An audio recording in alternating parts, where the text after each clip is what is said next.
Hello dear students, कैसे हैं आप सभी। आशा करती हूँ आप सब ठीक होंगे, स्वस्थ होंगे, अच्छे होंगे।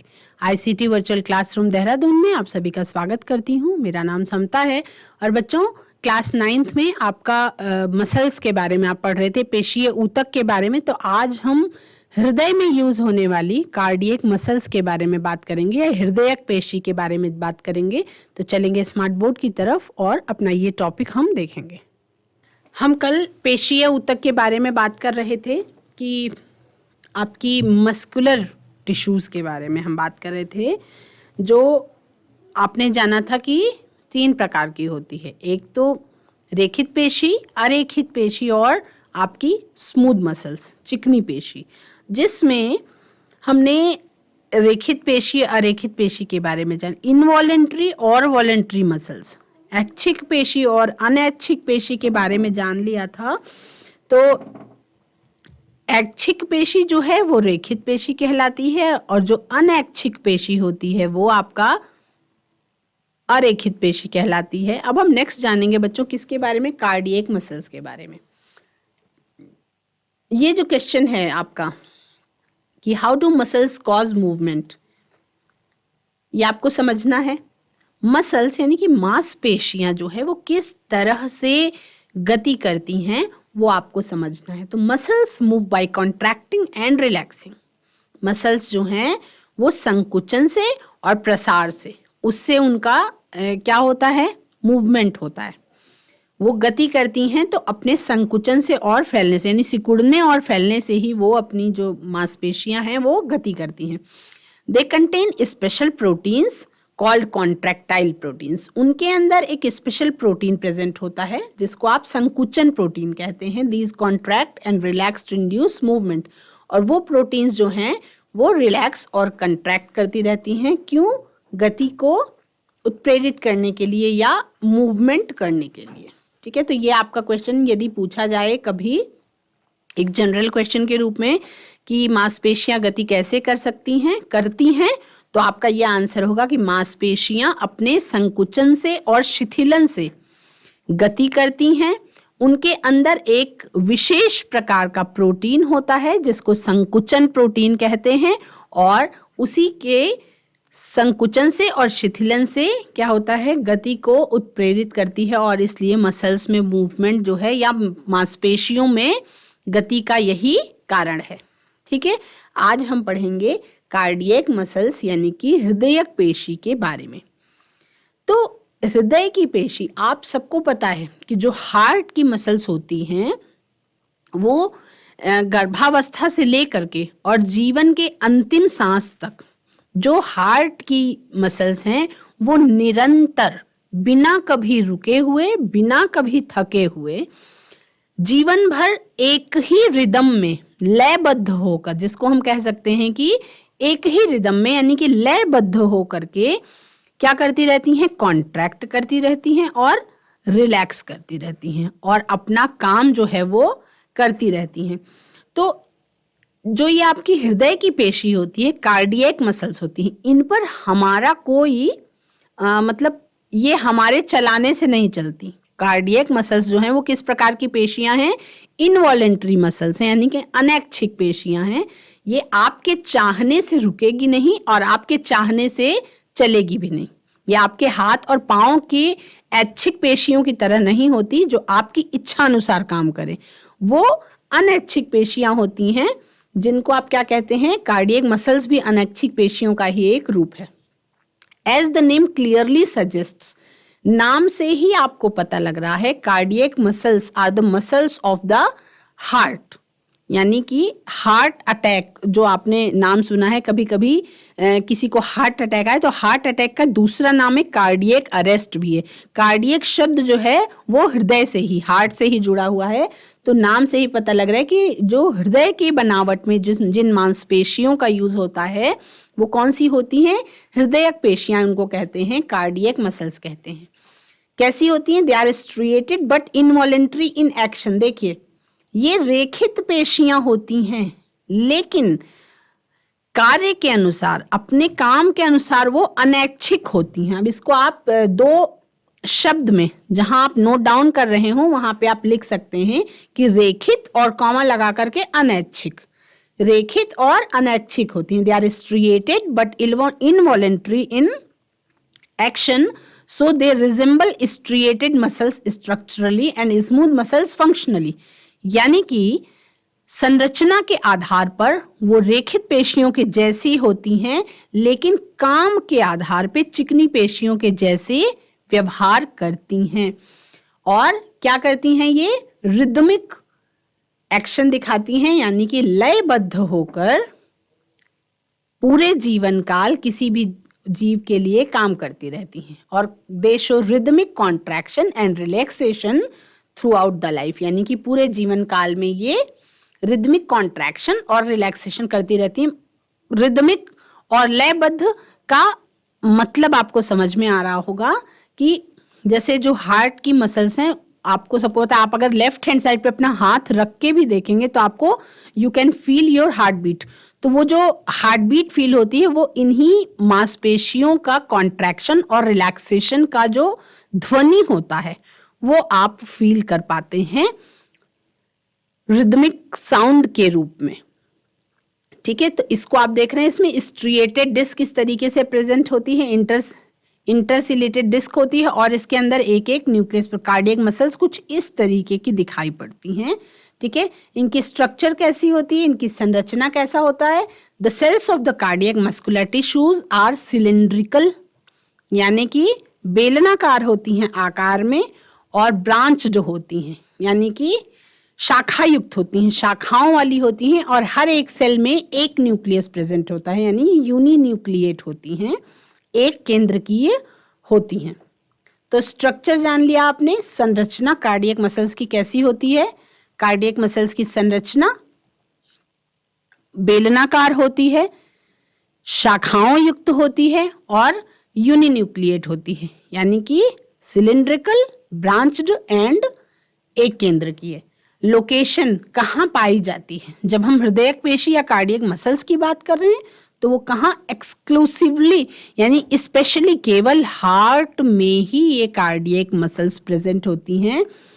क्यों अलग अलग अंगों में अलग अलग मसल्स का नाम नहीं लिया गया? क्यों हम ये नहीं कहते कि लीवर में लीवर मसल्स प्रेजेंट होती हैं, पेट में, स्टमक में स्टमक वाली स्पेशल मसल्स प्रेजेंट होती हैं? नहीं, जो हार्ट में मसल्स प्रेजेंट होती हैं वो एक्सक्लूसिव होती हैं, यानी कि स्पेशल होती हैं, और स्पेशली केवल और केवल मानव शरीर में केवल हार्ट में ही उनका यूज होता है। तो उसका लोकेशन क्या लिखेंगे? स्थान। Cardiac muscles are exclusively present in the heart, यानी कि हृदय की पेशियों में ही यह कार्डियक मसल्स पाई जाती हैं। They control the rhythmic beating of the heart. और ये किसको कंट्रोल करती हैं? जो लयबद्ध दिल के धड़कना वाली जो प्रोसेस होती है, जिसमें धक धक की आवाज आती है, जो आपके ब्लड पंपिंग की आवाज होती है, रिदमिक बीटिंग की आवाज जो हार्ट की है, उसको कंट्रोल करने का काम कौन करता है? कार्डियक मसल्स ही करती हैं। ठीक है, क्या आप सभी जानते हैं? All the muscles fibres of our body are present inside our body from the time of our birth.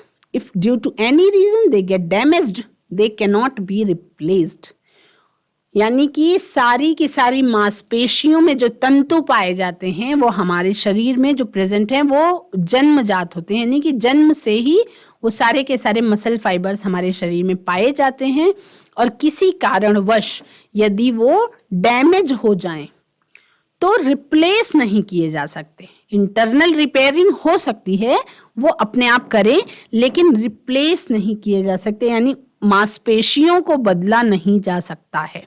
ठीक है, और सबसे स्ट्रॉन्गेस्ट मसल हमारे शरीर में कौन सी होती है? Tongue is the strongest muscle in human body, यानी कि आपकी जीभ में, जिह्वा में जो मांसपेशियां पाई जाती हैं वो सबसे ज्यादा स्ट्रॉन्गेस्ट मसल्स हैं जो ह्यूमन बॉडी में प्रेजेंट हैं। अब एक हम नए टिश्यू के बारे में बात करेंगे। हम ऊतकों के बारे में बात करें। हमारा टिश्यू चैप्टर चल रहा है जिसमें हमने सब चीजों के बारे में पढ़ लिया है। प्लांट्स में पाए जाने वाले सभी ऊतकों के बारे में पढ़ लिया है, और जंतुओं में पाए जाने वाले ऊतकों के बारे में हम पढ़ रहे हैं, जिसमें हम स्पेशली ये सारे ऊतक जो पढ़ रहे हैं ये मनुष्यों के शरीर में पाए जाने वाले टिश्यूज के बारे में हम पढ़ रहे हैं, जिसमें हमने कनेक्टिव टिश्यू के बारे में पढ़ लिया, इपिथेलियल टिश्यू के बारे में पढ़ लिया, उसकी संरचना और कहाँ पे पाया जाता है, उनके क्या कार्य है उसके बारे में पढ़ा। नंबर 1 इज इपिथेलियल टिश्यू, जिसके बारे में हमने पढ़ा, त्वचा में पाई जाती है और कुछ अंगों के बाह्य स्तर में भी होती है। फिर आपका कनेक्टिव टिश्यू के बारे में पढ़ा, संयोजी ऊतक के बारे में, जिसमें आपको ब्लड के बारे में पता चला कि रक्त भी एक प्रकार का लिक्विड कनेक्टिव टिश्यू है, तरल संयोजी ऊतक है। तो हम ये कह सकते हैं कि बोन्स, अस्थि जो है वो एक प्रकार का ठोस संयोजी ऊतक है। और उसके बाद हमने बोन्स के बारे में पढ़ा, हमने कार्टिलेजेस के बारे में पढ़ा, हमने टेंडन्स के बारे में पढ़ा, हमने बच्चों लिम्फ के बारे में पढ़ा, है ना। तो ये सारे के सारे क्या हैं, संयोजी ऊतक हैं। हमने एडिपोज टिश्यू के बारे में भी पढ़ा, हमने एरियोलर टिश्यूज के बारे में भी पढ़ा। उसके बाद हमने मस्कुलर टिश्यूज में इनवॉलेंट्री मसल्स के बारे में पढ़ा, वॉलेंटरी मसल्स यानी ऐच्छिक पेशियों और अनैच्छिक पेशियों के बारे में पढ़ा। आप एक काम कर सकते हैं कि जब आप घर में हो तो क्या करें, आप 5 मिनट के लिए शांत बैठ के केवल अपने दिमाग में इन नामों को रिकॉल करने की कोशिश करेंगे, क्योंकि मसल्स के इतने सारे नाम हैं, हो सकता है आपको याद ना हो, रटने की कोशिश नहीं करेंगे, रटने का प्रयास नहीं करेंगे, केवल समझने का प्रयास करेंगे कि कौन से पार्ट में, कौन से बॉडी पार्ट में कौन से टिश्यूज का यूज होता है, कहाँ पाए जाते हैं और उनकी संरचना कैसी होती है। और जब आप इन नामों को याद करेंगे तो आपको नाम याद आते ही उसके कार्य याद आ जाएंगे, उसकी संरचना भी याद आ जाएगी। अब हम आगे बात करेंगे बच्चों तंत्रिका ऊतक के बारे में, यानी कि न्यूरल टिश्यूज के बारे में। अब न्यूरल टिश्यूज से क्या बनता है, न्यूरल टिश्यूज से मानव शरीर में नर्वस सिस्टम का निर्माण होता है, ठीक है। उनको हम तंत्रिका ऊतक कहते हैं, जिनसे क्या होता है, नर्वस टिश्यूज, इनके कुछ फीचर्स हैं। वो क्या फीचर्स हैं, क्या स्पेसिफिक गुण हैं इनके, ऐसे लक्षण हैं जो हम समझेंगे कि ये न्यूरॉन्स हैं। Cells of the nervous tissues are highly specialised for becoming stimulated and then transmitting the stimulus very rapidly from one place to another within the body. जैसे एक एग्जाम्पल लेते हैं, मान लीजिए आपको कहीं चोट लगी, ठीक है, आपको कहीं चोट लगी, तो जो चोट लगी उसमें जो पेन होगा, जैसे चोट लगी कितना इंस्टेंट होता है, आपको फील भी नहीं होगा, विद इन सेकेंड्स भी नहीं लगते, मतलब उसी मोमेंट फील हो जाता है। जब आपको चोट लगी तो उसी मोमेंट आपको ये फील होगा कि आपको चोट लगी और वहां पे पेन शुरू हो चुका है, यानी कि दर्द स्टार्ट हो चुका है। तो ये जो इतना तेज सूचना पहुंचाने का काम वो हमारे शरीर में कौन करता है, इतना तेज कह सकते हैं कि फास्टेस्ट तरीके से सूचना पहुंचाने का काम जो है वो ये नर्वस टिश्यूज के द्वारा ही होता है, यानी कि तंत्रिका ऊतक के द्वारा ही होता है। और ये सूचना पहुंचाने में नर्वस सिस्टम जो हमारे शरीर में है, तंत्रिका तंत्र जो है, वो सहायता करता है। तो सभी कोशिकाएं जितनी भी होती हैं मानव शरीर में, उन सभी में किसी भी स्टिमुलस के अनुकूल प्रतिक्रिया करने की क्षमता होती है, यानी कि उत्तेजना के अनुकूल प्रतिक्रिया करने की क्षमता होती है। लेकिन जो तंत्रिका तंत्र है, यानी कि आपका नर्वस सिस्टम है, इसमें जो टिश्यूज प्रेजेंट होते हैं, तंत्रिका ऊतक जो होते हैं, इनकी सेल्स बहुत ज्यादा तेजी से स्टिमुलस को अपना ले लेती हैं और उसको बहुत तेजी से ट्रांसफर भी कर देती हैं, यानी कि वो बहुत शीघ्र उत्तेजित हो जाती हैं और उस स्टिमुलस को एक जगह से पूरे शरीर में बहुत तेजी से ट्रांसफर भी कर देती हैं, पहुंचा देती हैं ना। तो ये मतलब वो पेन की फीलिंग आपके डायरेक्ट ब्रेन तक जाएगी, ब्रेन डायरेक्ट कर देता है और आपको पेन फील होने लगता है ना। आपको सबको पता है कि हमारे शरीर में जो कुछ भी हम फील कर पाते हैं उसका डायरेक्शन हमारा दिमाग ही देता है। मतलब हम ये कह सकते हैं कि दर्द का अनुभव वही इंसान कर सकता है जिसका ब्रेन क्रियाशील हो, यानी अगर ब्रेन एक्टिव नहीं है तो वो पेन की फीलिंग भी नहीं कर सकता। इसका सीधा सा मतलब ये है, cells of the nervous tissues are highly specialised for becoming stimulated and then transmitting the stimulus very rapidly from one place to another within the body. अब इन दोनों लाइनों का आपको मतलब समझ में आ गया होगा। The cells of these tissues are called nerve cells और न्यूरॉन्स। इन ऊतकों में पाए जाने वाली कोशिकाएं क्या कहलाती हैं? नर्व सेल्स कहलाती हैं, यानी कि तंत्रिका कोशिकाएं कहलाती हैं या न्यूरॉन्स कहलाती हैं। तंत्रिका कोशिकाएं कहलाती हैं या न्यूरॉन्स कहलाती हैं। तो तंत्रिका ऊतक की कोशिकाओं को तंत्रिका कोशिका कहते हैं या न्यूरॉन्स भी कहते हैं। अब न्यूरॉन्स जो हैं वो कहाँ प्रेजेंट होते हैं? They are present in the brain, spinal cord and nerves.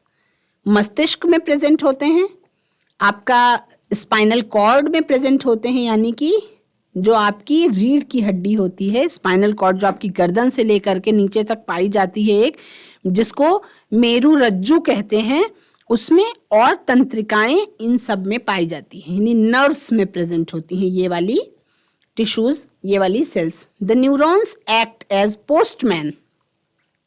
जो न्यूरॉन्स हैं, जो तंत्रिकाएं हैं, वो एक डाकिये की तरह काम करती हैं, एक पोस्टमैन की तरह काम करती हैं इन द बॉडी, यानी कि मानव के शरीर में। जैसा कि अभी हमने डिस्कस किया कि मानव के शरीर में सूचना पहुंचाने का काम कौन करती हैं? ये तंत्रिका कोशिकाएं ही करती हैं। तो आप पोस्टमैन शब्द को याद करें तो आप जैसे ही पोस्टमैन डाकिया शब्द को यूज करेंगे या ध्यान में लाएंगे, रिकॉल करेंगे, तो आपको तंत्रिका कोशिकाओं द्वारा किया जाने वाला कार्य समझ में आ जाएगा। डिलीवरिंग मैसेजेस एक्यूरेट तरीके से, है ना, वो सूचना को सही तरीके से डिलीवर करती है। The brain acts as the post office, यानी कि जो आपका मस्तिष्क है, अगर तंत्रिका कोशिकाएं जो हैं वो डाकिये की तरह काम कर रही हैं, तो जो हमारा मस्तिष्क है वो आपका पोस्ट ऑफिस की तरह काम करता है, जहां पे सारी सूचनाओं को एकत्रित किया जाता है और उसके बाद कंट्रोल किया जाता है कि कौन सा मैसेज पहुंचाना है और कौन सा मैसेज नहीं पहुंचाना। मतलब बिल्कुल अगर हम डाकघर वाला जो सिस्टम है हमारा, उसको समझें तो हम हमारे शरीर में चल रहे इस सिस्टम को इजीली समझ सकते हैं। जैसे हमने कोई सूचना भेजी, वो सूचना हमने अगर पोस्ट ऑफिस में डाल दिया, वो जो आपका डब्बा होता है उसमें डाल दिया लेटर कोई, है ना, डाकिये ने वहां से कलेक्ट किया, लेके गया, उसने पोस्ट ऑफिस में डाला। पोस्ट ऑफिस में पहुंचने के बाद जहां पे सारी चिट्ठियां एकत्रित हो जाती हैं, इकट्ठा हुई, और उसके डाकिया डिसाइड करता है, पोस्ट ऑफिस डिसाइड करता है कि डाकिये को कौन सी चिट्ठी कहाँ पहुंचानी है। ठीक है, तो यानी कि डाकिया के थ्रू ही चिट्ठियां इकट्ठी हुई और डाकिया ही क्या करेगा, उन चिट्ठियों को सही नियत स्थान पे पहुंचाएगा। यानी कि गलत एड्रेस पे गलत सूचना नहीं जाएगी, सही घर में सही एड्रेस पे ही हमारे घर में मेरी चिट्ठी आएगी, आपके घर में आपकी जाएगी। यानी कि मस्तिष्क जो है पोस्ट ऑफिस की तरह काम करता है और जो तंत्रिका कोशिकाएं होती हैं वो डाकिये की तरह काम करती हैं। तो पोस्ट ऑफिस और पोस्टमैन, ये दोनों शब्द याद रखेंगे, आपको न्यूरॉन्स के सारे फंक्शंस के बारे में भी इजीली याद रहेगा, जिसको आप एग्जाम में अपने शब्दों में लिख सकते हैं। The post office where all messages are collected and which controls how the messages are delivered. Neurons यानी कि तंत्रिका कोशिकाएं ही उत्तरदायी होती हैं कलेक्टिंग के लिए भी और डिलीवरिंग के लिए भी। तो आप सबको पता है, चूंकि हमने तंत्रिका कोशिकाओं को डाकिया बना दिया और मस्तिष्क को अपने डाकघर बना दिया और उसकी उदाहरण की सहायता से समझ रहे हैं, तो आपको पता है कि पोस्ट ऑफिस तक सूचनाओं को पहुंचाने का भी काम कौन करता है? डाकिया, और बांटने का भी काम कौन करता है? डाकिया। ठीक है, तो न्यूरॉन्स डाकिया की तरह अगर काम कर रही हैं तो वो कलेक्टिंग का भी काम करती हैं और मैसेजेस को डिलीवरी करने का भी काम करती हैं। अब फंक्शन इसका क्या है? तंत्रिका कोशिकाओं का मेन काम क्या है? The most important function of the nervous tissues is to control all the body activities by coordinating with the different body parts। यानी कि इसका सबसे मुख्य कार्य, जो नर्वस टिश्यूज हैं, इनका सबसे मुख्य कार्य क्या है? नर्वस टिश्यूज का सबसे मुख्य कार्य आपके शरीर में, यानी कि मानव शरीर में हो रही हर एक एक्टिविटी को कोऑर्डिनेट करने का, किससे? ब्रेन से।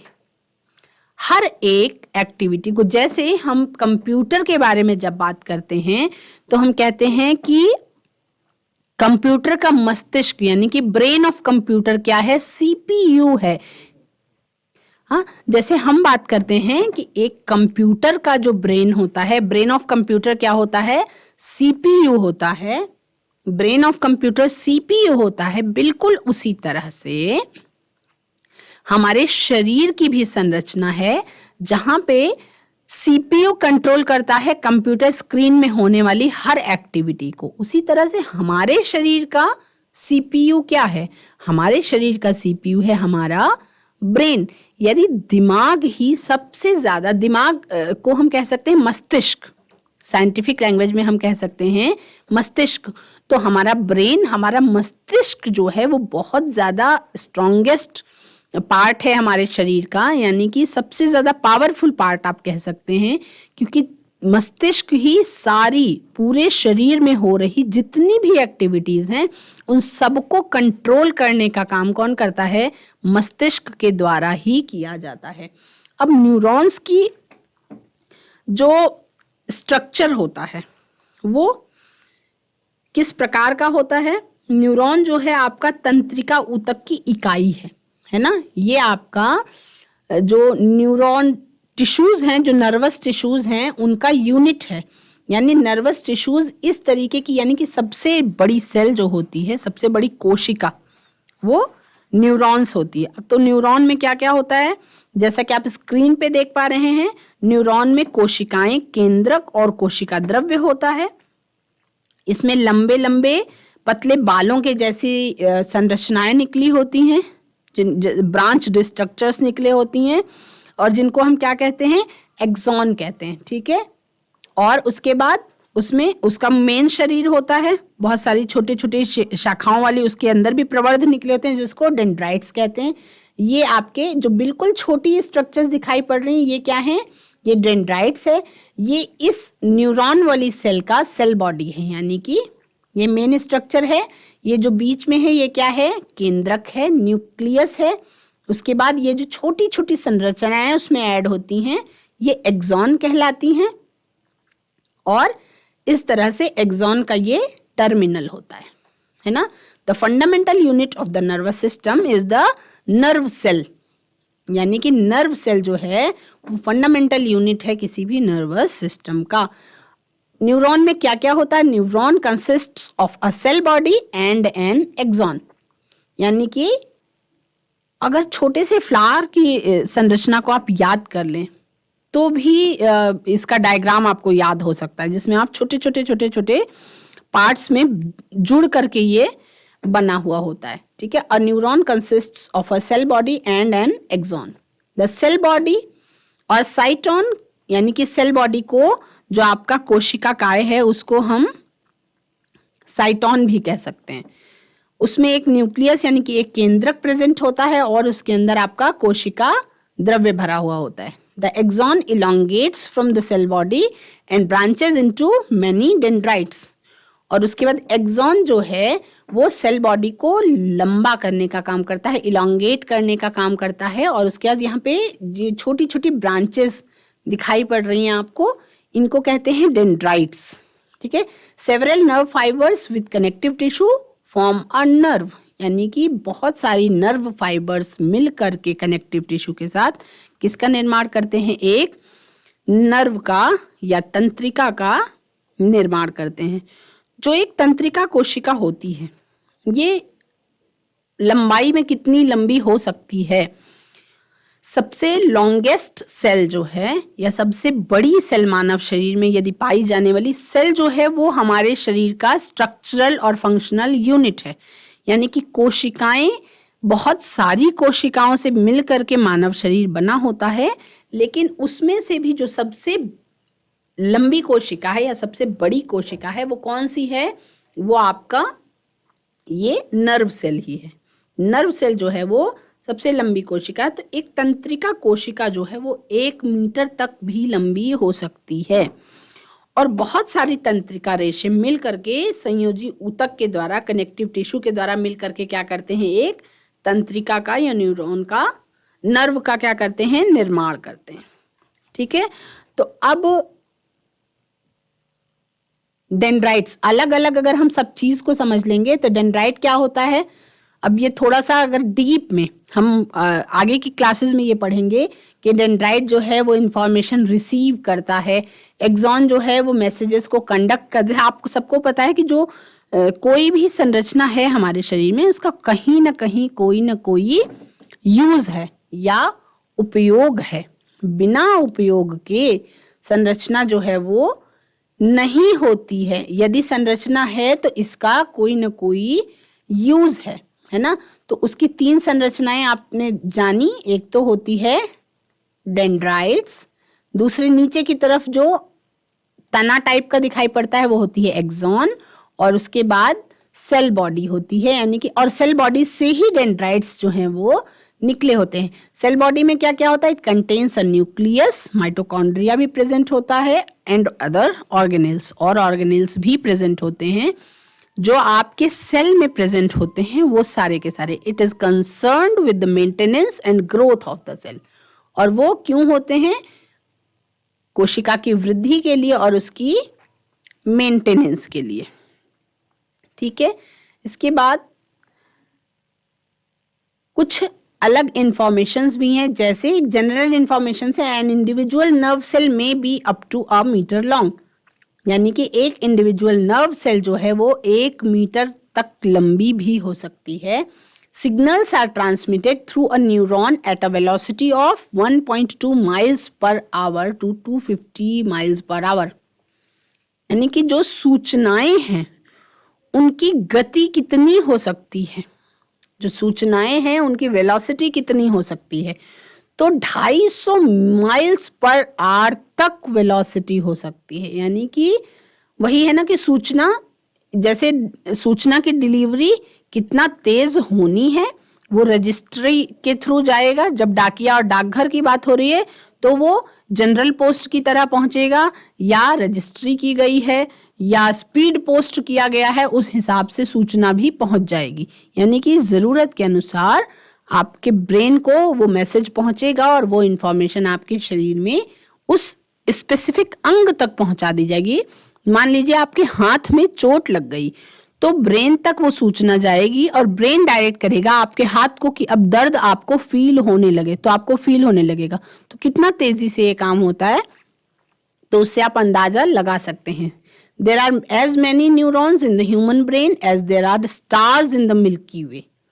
यानी कि जितना किसी भी आकाश गंगा में सितारों की संख्या है, हमारे मानव मस्तिष्क में उस बिल्कुल आकाश गंगा की तरह बहुत सारे न्यूरॉन्स होते हैं। और न्यूरॉन्स में सबसे बड़ा बात यह है कि न्यूरॉन्स अगर डैमेज हो जाएं तो इनकी रिपेयरिंग बहुत मुश्किल होती है, ये रिपेयर नहीं हो पाते हैं। एक बार अगर न्यूरॉन्स डैमेज हो जाएं तो ये रिपेयर नहीं हो सकते, या ये क्या है, रिप्लेस तो हो ही नहीं सकते हैं, रिपेयरिंग भी इनकी बहुत मुश्किल होती है, क्योंकि रिपेयरिंग इनके अंदर बहुत ज़्यादा अपने आप को रिपेयर करने का गुण नहीं होता है।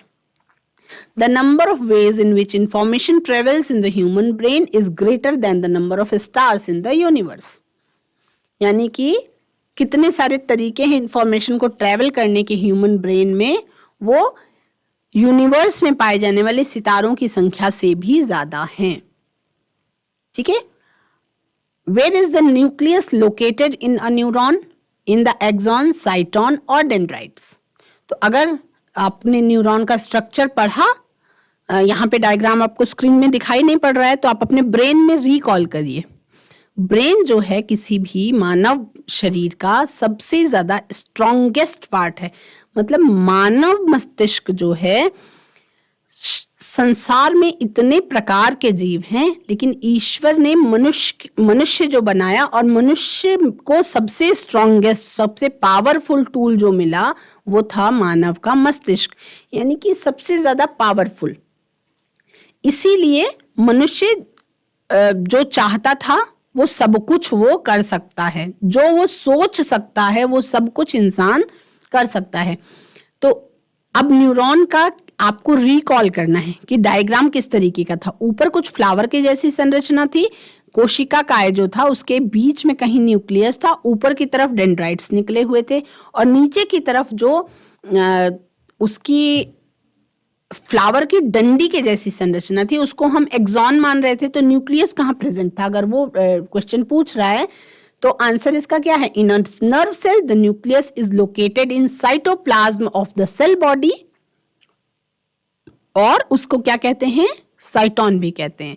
Cell organelles like mitochondria and Golgi bodies are also present in the cytoplasm, और साइटोप्लाज्म कहाँ प्रेजेंट होता है, ऊपर साइटोन में। ठीक है। How are two neurons connected to each other, यानी कि जो आपके दो न्यूरॉन्स हैं वो एक दूसरे से कैसे कनेक्टेड होते हैं। तो the axon endings of one nerve cell are loosely placed on the cell body और cyton of another nerve cell, thereby forming a loose connection called synapse.